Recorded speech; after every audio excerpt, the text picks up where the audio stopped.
Welcome to the 57th episode of the GameFor Podcast. In this episode, still back in the office, we'll talk about games we'd like to see made from comics and books. I'm Adam. I'm Matt. And this is the GameFor Podcast. GameFor is a platform to help connect tabletop gamers and to help you get more out of your tabletop gaming. Matt and I are part of a software development and design company called MilkCan, and because most of the folks at MilkCan love tabletop games, we developed the GameFor app and launched it in early 2018. We launched this companion podcast in June of 2019 to help tabletop gamers get more enjoyment out of their hobby. Due to the COVID-19 global pandemic, we hibernated the GameFor app in July of 2020. Plan to bring back a retooled version of the app for Android, iOS, and web when gaming in person is safer. Until then, we'll keep bringing you this podcast to help you get more out of your tabletop gaming. Ooh. I was a little too close to my face and my glasses. I was having a hard time reading there. Uh-oh. It's fine. It's Okay. fine. I'm on my iPad, so I can blow it up like I'm an old person. So what's been going on? There's nothing been going on with you lately. No, I've been pretty bored. Yeah. Except for water in the basement, which is never a fun thing, but especially when you have a finished basement. So we have torn apart nearly all of our basement, 4 feet down on the walls, Like all the exterior walls, the drywall. Yeah, Yep, well, and then technically some, 4 feet up from the floor. 4 feet. Yeah, that makes sense. Is gone. Studs, everything. So that's done. They've put in a bunch of stuff to help drain it and make it better. And now we've got to reassemble. But hobby space got pretty crowded, moving stuff around. The nice thing is the printers got moved to the spot where I've been thinking about putting them for about a year now. 3D printers? Yeah, so I moved them into the back, one of the back rooms, and got that all set up. The only problem is right now with all the cement that was jackhammered, and now they fixed it and it's drying. The humidity levels, even with our dehumidifiers going, is still like 70%. So, and that's probably even generous. It's screwing up a lot of my 3D print, so I've just halted until that's done. But yeah, that's been fun. I did get my second display case assembled from IKEA.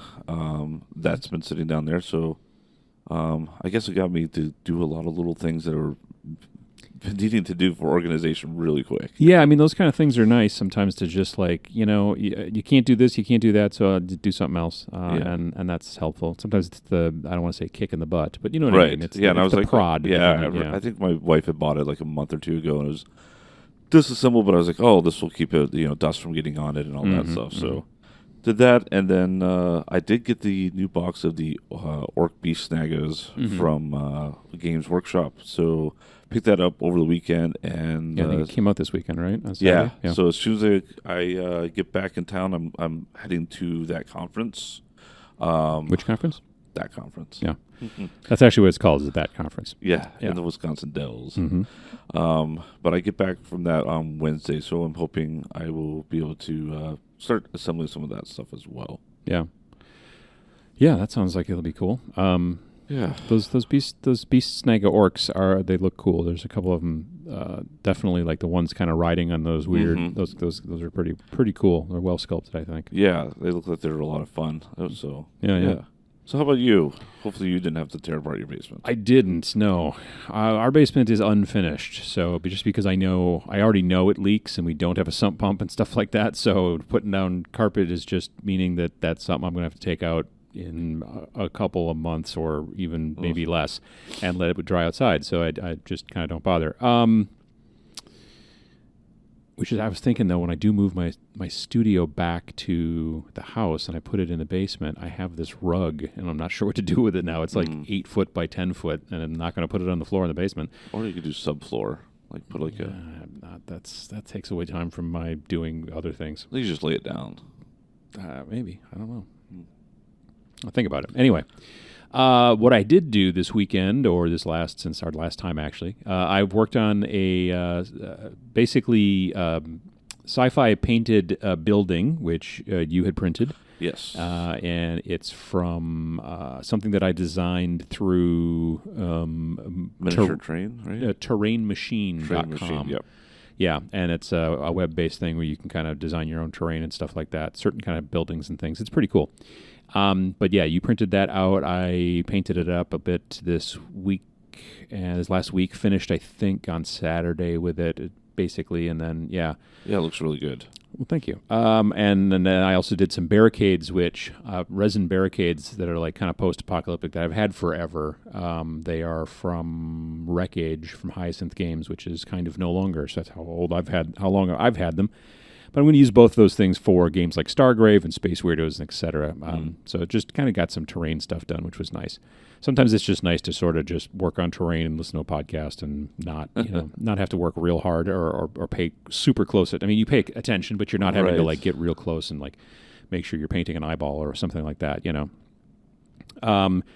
Mostly, I'm finished with my all Games Workshop cabal for Rain in Hell that I've been doing on Twitch. I've been working on this cabal for the game that me and Vince designed, Vince Venturella, called Rain in Hell. And the cabal is all Games Workshop models. And my next cabal will be all non-Games Workshop models. So been doing that on Twitch. Nice. That pretty much is finished. I still got to paint the bases and stuff. I never paint the bases on Twitch because it's, A, kind of boring to watch just base painting. And B, also, very frequently, it's like, I have to put on a layer of wash, and then that'll take 45 minutes to dry. So that becomes just me sitting there, which is not fun to watch.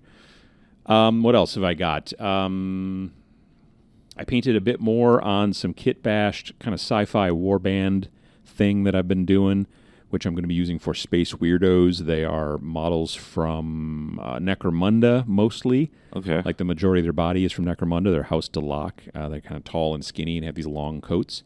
And then I kind of swapped out and gave them different weapons and certainly gave them all different heads. I didn't use any of the normal House Delac heads. They all have kind of like shaved, kind of bald heads and goggles, and I tweaked all the heads and stuff. So they're close to done. And then there was this spot in the basement where I was just sort of piling things. And I didn't want to do that anymore, so I moved all that stuff elsewhere a little bit, and then I put in these kind of plastic, kind of rolling drawers, that you get like at Walmart, Target places. I think I got mine at Target, and they're wide. Usually they're like three tall, but these are 3, but they're wide. They're low but wide, and they're on wheels. So you don't have to build them really. I had to put the wheels on. I know it was tough, but I did that and then set those in there, and then started taking the stuff that I'd moved out of that pile and started putting it in the drawers and things like that and whatever. So I'm getting some more organization, but it's been really slow. Is there like a hobby space organization DIY YouTube channel? There should be, honestly. It wouldn't be. Yeah. I mean, I could just start making shows about it, except I'm not a good example. Not in a long shot. So, yeah, otherwise, that's pretty much what I've been doing with everything. Today's topic is, so we've been doing a series the last couple, and we've been talking about, things we'd like to see, like different types of intellectual property we'd like to see in different types of games. And then we talked about like movies and stuff like that, and then we talked more about like games switching genres. Like, hey, this RPG would be a great board game or whatever. And now we're talking about, and this is I think the last one we're doing of these, isn't it? I believe so. Yeah, I believe so too. Until the next one. Yeah, exactly. But anyway, this one is going to be about books and comic books and what kind of things, what kind of games we'd like to see made out of those IPs. Now, there's plenty out there. Yeah. The Marvel Crisis Protocol game, that's a miniature game based off of, obviously, the Marvel stuff. Mostly the comics, because there's, like, stuff in there that have not been in the movies and things. Right. Like a decent amount of stuff. But, Legendary, which was... Yeah, the Legendary was a card game, like a not collectible card game, but like a living card game sort of situation. Yeah. But, yeah, there's been a bunch of different games out there already, but, there could always be a couple more. And so, yeah. You've got what's your first choice here? So the first one was one that we actually even looked up because we're like, it's probably already there. But I did see a few people, other people had requested it, but nobody is making it yet, which kind of surprised me. But it is a RPG based on the comic book series Fables which a lot of people know more like with Bixby Wolf and stuff. They did a very popular mobile game and stuff. Yeah, yeah. But and Fables is by Vertigo, right? Yep, From Vertigo DC. Yep. Comics. Yep. Mm-hmm. And it's basically just kind of like the fairy tale world, meets real world type thing. Mm-hmm. Kind of the dark side of Fables. Yeah, I could see definitely an RPG working pretty well in something like that. It is a bit surprising that they don't have one already. Yeah, because you would think all of it's got to be open license and. Yeah, I mean, I would. Outside of Fables, Fables Vertigo itself has the IP. That's an IP that they would have to. Obviously, they would have to license it and everything. But it's not like they've got to go back to the original Grimm's Brothers and Quest stuff. Or I wouldn't think so. That stuff I'm pretty sure is out of copyright. Yeah, or whatever. But yeah, I mean, I think that it would give you a lot of different options of characters to play. Obviously, you'd have a lot of different, I don't know, like classes maybe. I mean, do Games Workshop or do role playing games are there a bunch of them that still do a bunch of different kind of classes and things like that, or are there more of them where it's a little bit, I don't want to say classless because that sounds wrong, but it's getting there. I think depending on what you play, you can get into more where it's a job and role. You usually have something to kind of kickstart your characters though a little bit. Yeah, I would think so. But less so I'm going to be, Humpty Dumpty the Wizard. You could just be like, oh, I'm Humpty Dumpty, so I'm, the egg genre or race. Yeah. Yeah, I mean, like I was looking at I was watching some Twitch stuff from a closed beta actually for a MMO that's coming out sometime at the end of August, I think, called New World, and I was watching it. It was interesting because there's not it's a MMORPG, which is not the same as obviously tabletop, but there was basically no classes. You didn't say, oh, I'm going to be a ranger, or I'm going to be this, or I'm going to be that. You just basically are a character, and then you put specs into stuff, and then if you want to respec it, you can, and tweak stuff. So it's an interesting take on that. But I would like to. I think that it would be interesting to see that kind of stuff in role-playing games. Just be like, whatever, put points into points. Put points into whatever skills you want. You know what I mean? Yep. And I think in a system like that, it would make sense to some degree, or not in a system, in a story like that. Right, because, you kind of would have the backstory already, so you wouldn't need to kind of pigeonhole someone to get them to do stuff, yeah. Yeah, no, I can see that. But yeah, how about you? What's your first one on the list? So Hellboy is probably about my favorite comic, and has been for a long time. My wife and I both probably. And it's about Dark Horse Comics. I love the artwork, love the story, and all that kind of stuff. Now, there has been already a board game made by a miniatures company, made by Mantic. They did a Kickstarter. It was a successful Kickstarter. I have this, frankly, massive box in my basement full of different models for that game. But they're board game models, you know what I mean? Like they're that slightly kind of lower detail, kind of slightly rubbery, kind of like not rubbery, but still, they're fine. Single pose, monoposed, right? Yeah, you're not putting them together so much. They're just they're okay, but they're fine for board game miniatures. But I think it would be great to make a full blown miniature skirmish game. It would have to probably be, and I don't know how popular these are necessarily yet. I'm working on trying to make it more popular, I think. But I would like to see it be a solo/co-op, style miniatures game. Now, I don't know that there's a ton of money in that. You know what I mean? Because maybe not. The thing that's big about miniature games generally is I build my force and you build your force, and we both build up a bunch of models, which means we have to buy a bunch of models, and then that's good for the company, and then there you go. We fight against each other. The solo/co-op rule sets you see out there are generally miniatures agnostic. They're generally like, here's a rule book, use miniatures you already got. You know what I mean? Right. This would have to be almost like you'd have different expansions or different releases for characters that you're fighting against. And yeah, because it would be really hard, I think, to play. I mean, first of all, it would be difficult to play a game like that and be like, oh, it's like if both of us are playing BPRD, right? The Bureau for Paranormal Research and Defense. Why would they be fighting against each other? You know what I mean? Right. So generally, it would be like we're the good guys and we're fighting against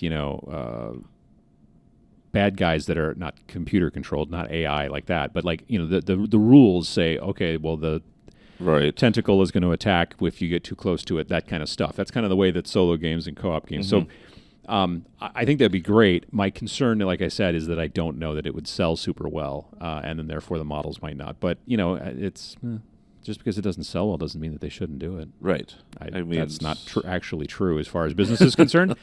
But in my mind, that's the way it works. I think exactly. I think they should be like, well, Adam wants it. Yeah, just let's spend make it so. hundreds of thousands of dollars on molds and crank out a whole bunch of cool models, because that's really part of it. I mean, hell, make them run a resin. That'd be, you don't have to spend so much money on. I've got a resin Hellboy on my desk right now that was an add-on to the Kill Team, or not Kill Team. It was an add-on to the Kickstarter for that. Then it showed up like months and months later after I got the rest of the stuff. And it's a really nice model, and I don't mind that kind of stuff. I mean, just because plastic is great, but resin is also usually not too bad. There have been examples of bad resin, Lord knows. There's been bad of everything. Sure, right, but yeah. So anyway, that's what I want somebody to do. It should probably be Mantic at this point, because I think they have the license at least for the board game. Yeah, I would think they have the relationship. The sculpts. Exactly. Started it. If not. They could just honestly just release a bunch of resin versions of the sculpts that they have, because the sculpts are good. It's just that the actual plastics are less good because they're inexpensive. They're board game miniatures. Mm-hmm. All right, there's my answer. Very nice. It's okay. All right, the next one for me is the book series City of Ember by Gian Dupro. Something French. Yeah. Sorry, everybody who's from France. But yeah, there was. I believe it was the first book was turned into a movie. Mm-hmm. I remember seeing a several trailer years ago. for it. Yeah. But yeah, the book series I thought was even better. And I was thinking a board game actually would work out well with this. There's a number of things like everybody's got their roles where you're kind of assigned your jobs. So you could even have that whole role, where they take the test or they just are assigned that, and so that's how you get your role in the board game. And then maybe you've got to try to keep the city from. Maybe the city's already damaged at the start, and you're trying to fix it and power the city or something. Yeah, I could see that. But yeah, I think there's a lot of cool artwork that you could do with the whole underground city and everything kind of jury rigged together and everything. So yeah, I think that because of it being a board game, I think you could definitely and because there's already been a bunch of work done on the movie version, you'd have that sort of almost like leaping off point for production design and things like that. It's sometimes hard if you're the first person to start making some sort of visual thing from a book, because then you're like, well, especially if the author's still alive, because you're like, oh, here you did, and they're like, that's not what it's supposed to look like. And you're like, nothing like that. Right. So there's that. But yeah, I could definitely see like a board game. I don't know, maybe expansions as well. I don't know. How many books are there in that series? I believe there's 4. 3 or 4. I know I've read them all, but it was a while ago. Yeah, but there could be some expansions then. Absolutely, yeah, because you find out about different areas and spots and history. That'd be kind of cool. Like the one that does the artwork for like Above and Below, you could even do some kind of fun, like his art style. I don't think I'm familiar with that. Is that a board game? Yeah, Above and Below and Far and Near. Okay, I've heard of Far Near now that you mention it. Yeah, okay, that kind of. Yeah. Yep. Okay. Well, that's kind of cool. Yeah. Are there a lot of books? Are there a lot of board games made from books? I don't know. I'm trying to think. There's probably not a lot directly. It seems like it has to be made into something else before it gets made into a game. But yeah. Somebody's probably go like, no, actually, there's like 2,562. Yeah, if you know the number of board games that are made from books, let us know in the comments below. If you're watching this on YouTube, which otherwise, if you're listening to it, there's no comments below. Sorry, but you could email us podcast@iamgamefor.com. Yeah. Saga. Okay. Now, there's already a game called Saga that's a miniatures game about Vikings like slapping each other or whatever and that kind of stuff, which I've never been...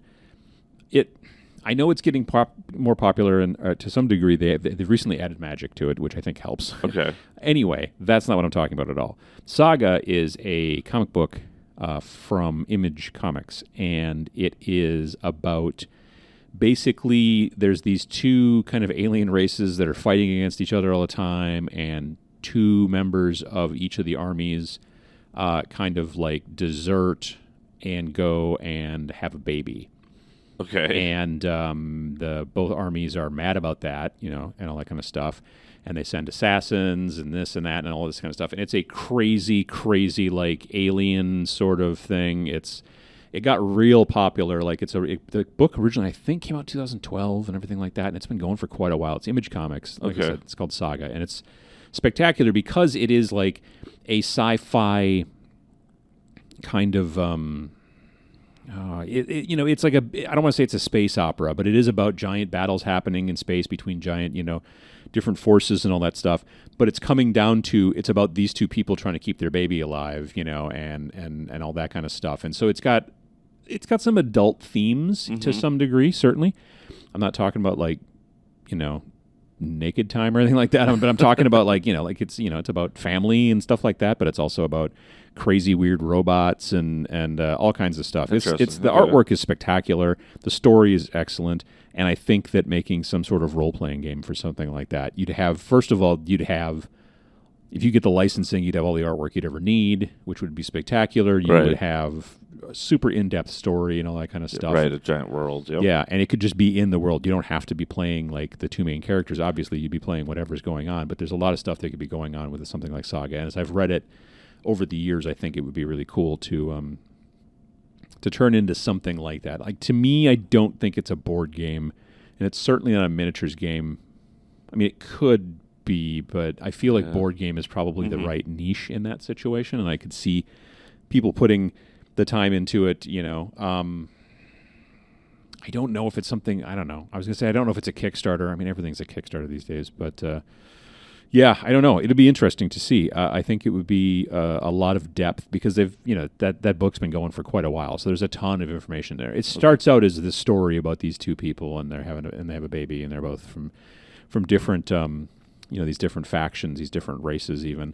Like he's got like horns, kind of like I don't know. He's I don't want to say he looks like a demon because he doesn't. He looks like a dude, but he's got horns, kind of like a ram or like something like that, or a goat sort of situation. Interesting. And she's got like wings, like almost like bug wings and stuff and everything. But they both basically kind of look like humans that are cosplaying a little bit. Like they're not. I think she's kind of I don't know. They're not necessarily. I don't know. Their color is maybe a little different. I can't. It's one of those situations where if you read it, you just eventually stop paying attention to the extra stuff. You know what I mean? Yeah. You're just paying attention to the story. But yeah, I don't know. I think it would be kind of cool. I think it'd be fun. It's a relatively popular comic book series, so it's going to hopefully draw in folks like that. And again, like I said, I think it's in depth. I think it would work well, and you'd have a lot to work from to make it a role playing game. Nice, I like it. Mm-hmm. All right, the next one on my list is, I did not check to see if there was one already because I'm guessing there probably was, but I think a newer one, even if so, would be well done, is Hitchhiker's Guide to the Galaxy by Douglas Adams. Not familiar with that. I've never heard of it. Never? No? No. There's probably 42 versions of it. Exactly, that's a good point. But as an RPG, I think the world, there's enough stuff in there. I mean, you get your Vulgans, you've got your hitchhikers. I mean, you just play a hitchhiker, and so you get sent to a different world and adventures. And yeah, I know there was the text-based video game adventure that I played as a kid over at my friend's house because we didn't have a computer when I was a kid. I don't know if there's been an RPG. I don't think so. It would have a little bit of I don't want to say it's got a paranoia vibe to it, like paranoia the RPG, but in that sort of tongue-in-cheekish sort of situation, not necessarily where it's not taking itself too seriously. Right? Yeah. But yeah, I think it would be. Fun. As it is on any given RPG session, quotes from Hitchhiker's Guide to the Galaxy are going to get thrown around anyway. Oh yeah. So this just seems take it. Yeah, really. I mean, then with the improbability drive and all that stuff, anything is possible. You can't be like, oh yeah, well that would never happen. You'd be like, well, it's just improbable. Yeah, it's improbable. It's not impossible. Right. Yeah, no, absolutely. I think that it would be... And, somebody could get turned into a bowl of petunias. And Sure, yeah.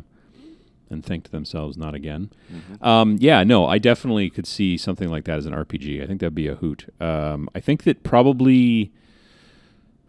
I think the hardest part for it would be to keep it on track a little bit. Mm-hmm. Like as a GM, I think the hardest part. The GM would be pretty hard to do. But, yeah. You'd have to because there would. That's the thing.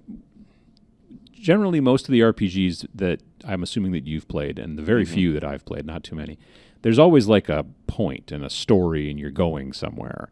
Usually, yeah. Yeah, you know what I mean. Admittedly, sometimes the players have a tendency to go off the rails and try to go in a different direction. But yeah, I don't know. I think that something like that would give you enough latitude, right, as a GM. But then you would have to probably rein in your players a little bit too. Mm-hmm. Oh yeah. It's definitely would be a back and forth to try to keep it. Because I would think that you would almost want to keep the entire group as a group of hitchhikers, maybe. Yeah. Or would you have hitchhikers also working with other people? I don't know. Yeah, maybe they're all. Yeah, maybe one's a captain. Yeah. You could have a Vulcan captain that just reads bad poetry all the time. Yeah, I suppose. Do you think that it would be a situation where it would be one of those maybe more one-off or short RPGs, or would it be something... I would think that you'd want to stick with a campaign. If you campaign would be kind of fun to kind of build your character. I mean, take someone that's basically like an Arthur Dent that doesn't really know the world, and you're slowly getting introduced and more familiar with the rules. And I suppose they can't... Well, yeah, if you're new, he wasn't a hitchhiker to begin with, obviously. Right. So in that situation, he was kind of taught that or whatever. Right, by Ford, yeah. Right, but I'm wondering if... that's a good question. Yeah, I don't know. It would be interesting to see, what... if you've got a group of hitchhikers, what's their... where are they going? What are they doing? Are they Maybe they're investigating for the guide. Yeah, no, that's true. That'd be kind of interesting too. Yeah, definitely. Because they'd be putting stuff into the guide potentially. And so maybe the mission is something from the guide. Hey, the guide wants information on why the dolphin's home planet. Sure. Yeah. No, that would be a good hook. I think definitely. I could see that. Nice. Yeah. Let's see here. What have I got? So there's a guy. Okay. And he is he's on YouTube, and he interviews. He reviews video games mostly. Is this you? It's not me. Okay. I don't do the video games. So he has a show called Zero Punctuation, which is him. He's either an English person who lived in Australia or an Australian who lived in England. I'm not sure, but I know but I think now he lives in America, or I don't know. Anyway, he's been making this show for a long time, more than a decade, and he speaks very quickly, very rapid fire reviews video games very quickly. And Zero Punctuation is a show that I'd watched for a number of years, and it's very well done. And then he started writing novels. And so the first novel he wrote was called Mogworld, which I enjoyed quite a bit. He wrote another one called Jam. His name is Yahtzee Croshaw, by the way, for those of you that are listening. So Yahtzee, which is just the coolest name ever, right? I don't know if his real name is Yahtzee. That seems odd. Even if it isn't, that's impressive to come up with. No, yeah, definitely. Oh, absolutely, yeah. But yeah, so Yahtzee Croshaw, and he wrote Mogworld, then he wrote a book called Jam, and then he started a series now, which the first book in the series was called We'll Save the Galaxy for Food. And I think that would be a good role-playing game as well, because, first of all, Galaxy, you've got lots of places to go. It's just a few, yeah. Yeah. But the concept behind We'll Save Galaxy for Food, which you should read or listen to, I think, initially it was only an Audible book. Oh, really? Yeah. And now you can get it in print. Okay. Which... I remember seeing a commercial. He put up a commercial at the end of one of his videos about how now available in print, so you can finally see how the names are spelled. And that was literally about it. Nice. But yeah, so anyway, the idea was that as we started to explore space, you had these very dashing space captains who were out, flying around and doing things, saving you from aliens, and all that kind of stuff. And it was it was not only how things were explored and discovered, but it was also stuff that became like the things of legend, and it was what movies were made out of and books and all this kind of stuff about the stories and the dashing and the daring do. And then eventually they developed this kind of quantum tunnel teleporter device, which was incredibly simple to put together. And once they figured out how to do it, it becomes incredibly easy. And you literally, like, if you're like, oh, I'm on Earth, but I would like to visit, I don't know, Alpha Centauri and hang out at the cool planet that's over there, you just literally walk through a doorway, and then you're there. And so now space captains got nothing to do. Right. And so they are struggling. And, what you do is you very frequently, you go through one of these doorways, you go to some space station out in the middle of someplace to like for vacation, and then space captains try to get you to take a ride with them, and then they will kind of fly around and show you stuff. And if you're into like the old space captain, like, stories and stuff like that, oh, that'll be fun. But it's always kind of a little sad because it kind of reminds you of, like, I would say, like mid-90s, like sci-fi conventions. A little bit, yeah. Like, that's kind of the vibe that gives off, like, where you're like, oh, hey, it's so-and-so, but wow. I saw a trailer for this new movie.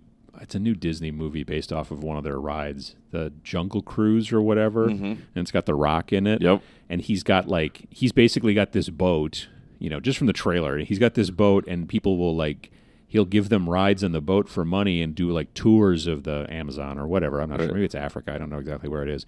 And, basically he has all these things rigged up where he has like a vine, and he'll like cut it when they're not looking, and then it will cause like some stuff to come up, and then like an alligator, but it's not really a real alligator, it's a fake alligator. Nice. And they're like, oh no, and then and it's like he's doing this, and they don't know allegedly don't know it's fake, and he's just doing it to make tourists excited.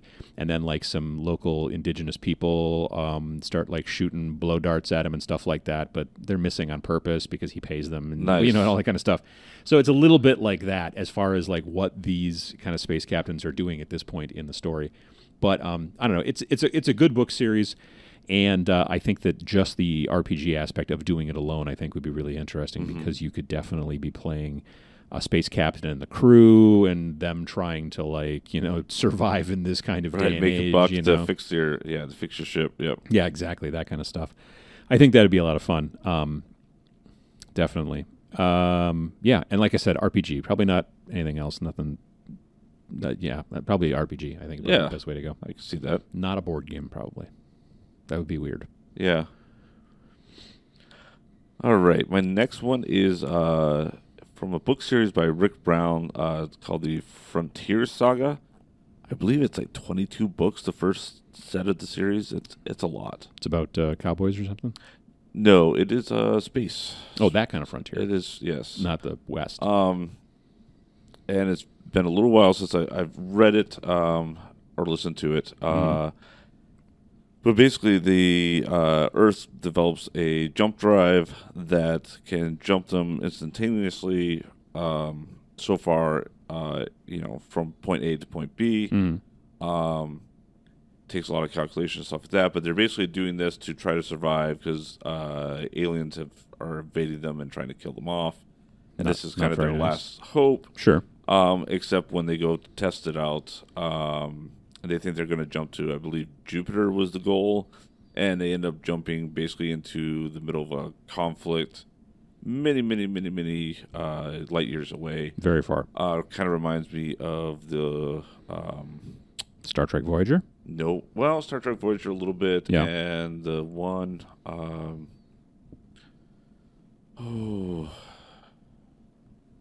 where he was working for NASA. Yeah. Working for NASA? Yeah. He's a Martian? Doing the jump. Shoot, now. Yep. Anyway, but I think the space battles in it uses a lot of... cool physics and a lot of cool ships and technology and stuff like that, and kind of a skirmish game where you could kind of captain ships and battle against each other in the space battles, I think would be pretty cool. So something that's got so it's a space combat style game, but something more realistic than, let's say, a Star Wars kind of X-Wing game, which is a little bit kind of basically airplanes in space. Right, which is a little bit more realistic, but at the same time, you got possibly you can have these jump drives that can spin up and also move you across the board. Sure. And stuff like that. So, yeah, I think the tech with the style would actually be kind of fun. No, I can see that. Yeah. I don't know. There's less, well, I was going to say there's fewer, well, which word was I going to say? Less or fewer? That's a good question. It feels like there are fewer spaceship-style games out there right now. There used to be more, and I don't know if it's because of video games. I don't know if it's a situation where, spaceship games are easier on video game platforms. Right. So there's maybe that. But yeah, I know that there have been some that have started up again or have been published recently. I would think the most recent spaceship game that I can think of is probably A Billion Suns, which is by Mike Hutchinson, I think is the last name. He's the guy who did Gaslands. Oh, okay. Yeah. So I know that game.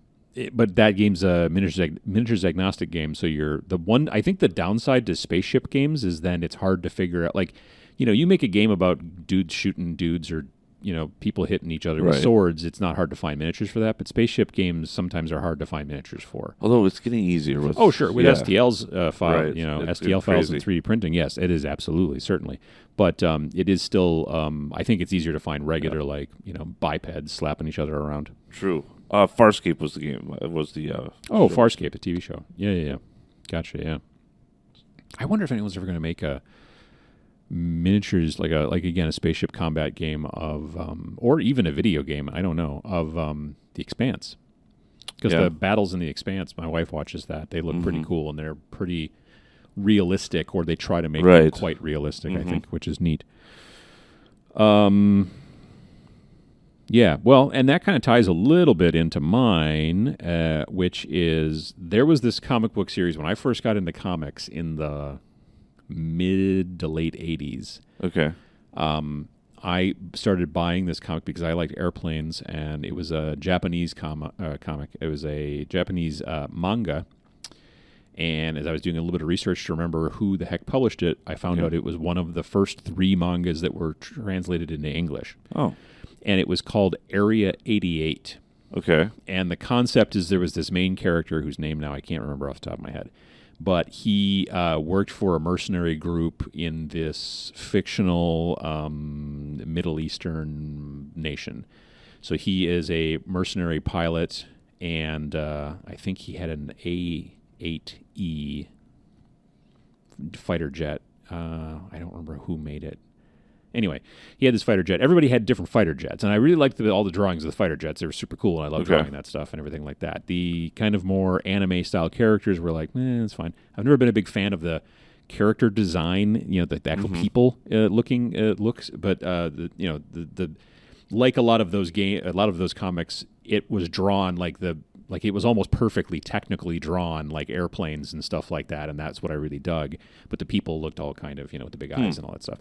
Anyway, yeah, Area 88 was very cool, and he basically was in this military kind of mercenary group working for this country, and he had to be there for 3 years, or he had to raise through bounties like 1.5 million or something like that, or he had to die. Those are the 3 ways you get out of that particular chicken coop. And so I would love to see, kind of like Star Wars X-Wing, I think it'd be cool to see a tabletop game like that. Yeah. The thing that's always driven me nuts about Star Wars spaceship battles is they fly around like they're airplanes in space, whereas many other spaceship type, especially newer stuff, spaceship type genres, Babylon 5, The Expanse, stuff like that. It's all about I'm already moving this way because of inertia. I can certainly turn with my thrusters and then shoot dudes behind me. Right. You can't do that. You can do those kind of K turns where you sort of. But I'm like, that's not a thing that you would do in space. Right. There Yeah. wouldn't be a force on your. Right. Yeah. That's always You been the don't have situation G-forces, with Star Wars. With this situation, it would make sense because you are actually in an airplane flying in the air. So then it would make sense to have these like turns and maneuvers and stuff like that. So something like that. And again, they wouldn't. Well, I don't know if I don't know if you'd have to license the airplane shapes or not. Probably so, because all the airplanes in the comic were all based off of like, F-16s and like all these different airplanes. I don't know and stuff how like that works. Yeah. I mean, they're made by companies like Boeing and Lockheed and whatever, Northrop Grumman or whatever, all that. But very frequently, they're made for the government. So And they're tax funded. Yeah. Yeah, I don't know. It's a good question, but nonetheless, I think it'd be super cool to do something like that and have a kind of like I said, a miniature style game where you've got that kind of where you're actually using airplanes in that situation instead of space planes right? that are not, Good dogfights. Yeah, no, that'd be very. But then you could have like because you're basically like a mercenary, you're trying to rack up money, and maybe you could play it in a campaign or that kind of thing. I think that would be the fun thing. I think so. Nice. What you got? All right. My last one is a comic from Image Comics called Lazarus. Okay. Premise is basically I don't think I've heard of it. it's in the future, future based. Mm-hmm. I forget how far in the future, but basically everything is now corporate owned. Like there are no nations; it's corporations. Corporations have taken over. Are you sure that's in the future? Yeah. Okay. All right. It's closer than we probably wanted to. Yeah. But so corporations own everything. And they've kind of collected themselves into their main little hub city. Mm-hmm. Everything outside of that is just poor wastelands and stuff like that. And occasionally they'll fight for the resources of one another. Sure. But they've now have developed a Lazarus technology, which basically they have a person that's kind of like the hero of their army that is near impossible to kill. They can basically bring back from the dead. Oh, okay. But just like one person.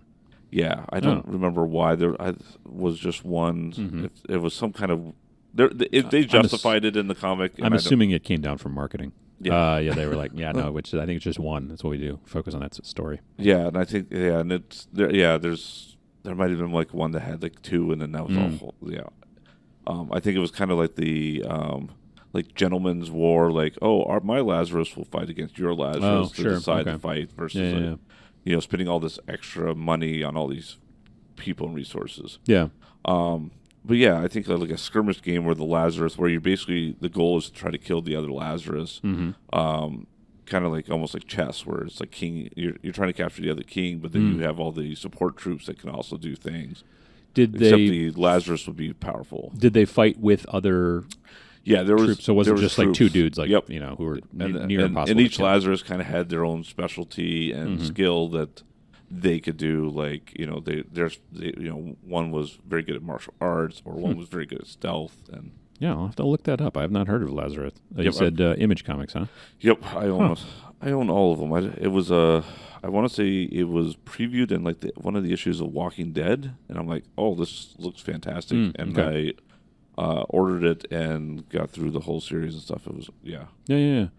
really great artwork and everything. So yeah, I think that so generally, miniature games are very much my team versus your team sort of situation, and I think that it would be cool to see some kind of like setups that are different. Privateer Press, their War Machine game, and also Hordes to some degree, has this kind of like the leader is all important sort of situation, right. and then everybody who kind of supports the leader. But in most games, in most scenarios, if you kill the leader, that ends the game.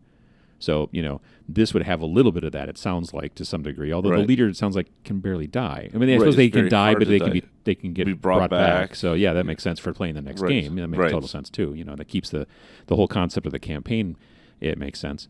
But, yeah, I could see something like that. That would be kind of cool to have, like, your main leader that's very, very, very powerful, and then also, you have supporting troops and stuff like that. Right. But it would be also interesting to see things be a little bit more... kind of taking some risks with the rules to make it so that the game is maybe more asymmetrical. A lot of Right. miniature players specifically do not like in board gaming. There's a lot of asymmetry. There's games that are Right. kind of like that to some degree. Right. It's a you there's know, a lot of paper, rock, scissors. yeah. But I mean, like in the whole concept in miniature games is always like, oh, these things have to be very, very balanced so that it's fair. But I don't know. It'd be interesting to kind of see those sort of changes. Like that's why I like the concept a lot of these days of solo and co-op is because then the teams don't have to be equal specifically. Right, you're fighting against a common. Yeah, exactly. Yeah, so that's very cool. Well, yeah. I don't know. I think that it's interesting. It's a fun thought experiment to think about different types of IP out there and to pull these ideas. I mean, obviously there are plenty of licensed games out there already. Right. Sometimes I think that the benefit to doing these kind of thought experiments and going over it, especially if you're in the interest of building your own game, is to pull some of these ideas and then to not necessarily go, oh, I'm going to go license this and do that. Right. But like go, with some tweaks, I could make a game that's kind of like that, but is interesting. Like I was talking about, I think a couple episodes ago, we were talking about movies, and I was talking about, RoboCop game. Like I really love the concept of playing a not RoboCop, but a game where one player is just a nearly nigh indestructible kind of robot, let's say, and the other person is playing a whole bunch of criminals, crooks, bad guys, whatever. And again, that kind of asymmetry, like to see how long before the robot cop goes down, how many turns or whatever, does he do the objective or whatever, that kind of thing. So sometimes taking cues from the movies and the books and the comics and the whatnot and all that stuff is I think an interesting thing from a game design standpoint. And then as well, and this doesn't necessarily apply to all kinds of games, but sometimes within the realm of, let's say, miniature games, where you're basically making your own group for the thing, maybe basing something off of movies and stuff like that. I remember a friend of mine, she was making her. This is a while ago. This is back before Age of Sigmar, but she was making her Warhammer Fantasy Warband, and it was, or not Warband, but Army, and it was all basically based off of like Game of Thrones. Oh, nice. And then she had a Necron force that was for Warhammer 40,000 that she was basing off of like Star Wars stuff. So the Necrons all looked like, she basically obviously started with like a General Grievous who already looks kind of like a Necron anyway, but then everybody else in the army as well had some sort of different kind of, that sort of situation. And so, that kind of stuff can help spur your creativity. It's a lot of fun. Use it as your muse. Indeed. Well, thanks again for listening to this episode of the GameFor Podcast. If you've got questions or comments and you're watching on YouTube, please leave a comment below. If you're listening via your favorite podcast player or just aren't into the whole YouTube comment section thing, then you can feel free to reach out to us via email at podcast@iamgamefor.com. You can also keep up to date with us on Facebook, Instagram, and Twitter, and check out our website at www.iamgamefor.com. That is www.iamgamefor.com. Thanks.